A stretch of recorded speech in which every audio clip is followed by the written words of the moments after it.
నిన్న supreme court judgement మీరు చూశారు. అనేక మంది దాని గురించి మాట్లాడుతున్నారు. ఎస్సీ వర్గీకరణ గురించి, డివైడ్ అండ్ కాంకర్ రూల్ ని చివరిగా నరేంద్ర మోదీ గారు మందకృష్ణ మాదిగని కలిసిన తర్వాత ఏమైనా ఇన్ఫ్లుయెన్స్ తో ఇది వచ్చిందా, లేదా 7 జడ్జిల్లో 6 రూలింగ్ చేసి ఒకరెందుకు ఇంకొక విధంగా ఇంటర్ప్రిట్ చేశారు?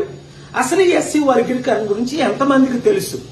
మాలా మాదిగల పెయిన్ నాకు తెలుసు, ఎందుకంటే నేను దళితుల అమ్మాయిని పెళ్లి చేసుకున్నాను కాబట్టి.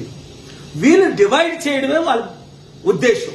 చంద్రబాబు నాయుడు గారు 94లో సంవత్సరం ముఖ్యమంత్రి కాకముందు మాలా మాదిగల ఓట్లు ఎక్కువ కాంగ్రెస్ పడుతున్నాయని, మాదిగల్ని డివైడ్ చేస్తే మనకు ఓట్లు పడతాయని అక్కడ ఆయన, తెలంగాణలో నరేంద్ర మోదీ గారు ముఖ్య ఉద్దేశం మీ అందరికీ తెలిసింది.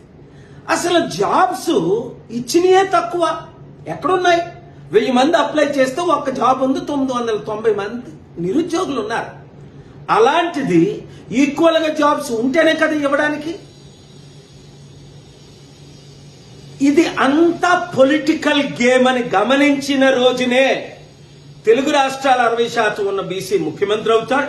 16% ఉన్న దళితులు, మైనారిటీస్, క్రిస్టియన్, ముస్లిం అందరం కలిస్తేనే ఈ అవినీతి పాలన, కుల పాలన, కుటుంబ పాలన ఇట్లా మాట్లాడుతుంటే కొన్ని ఛానళ్ళు వేస్తున్నారు, కొందరు ఇట్లేదు. వేసిన వారందరినీ దేవుడు దీవించగాక మీరు మాత్రం ప్రతి ఒక్కరూ మనోనేత్రాలు తెరిచి అప్పులు చేసి దోచుకున్న ఈ రాజకీయ నాయకులకు మరల మద్దతు ఇస్తారా? మార్పు రావాలి, అంబేద్కర్ ఆశయాలు నెరవేరాలి, మాలామాదిగా విడిపోకూడదు, ఐకమత్యమే మహాబలం అని కలిసి పనిచేద్దామా? నిర్ణయం తీసుకోండి. ఈ వీడియో అందరికీ షేర్ చేయండి.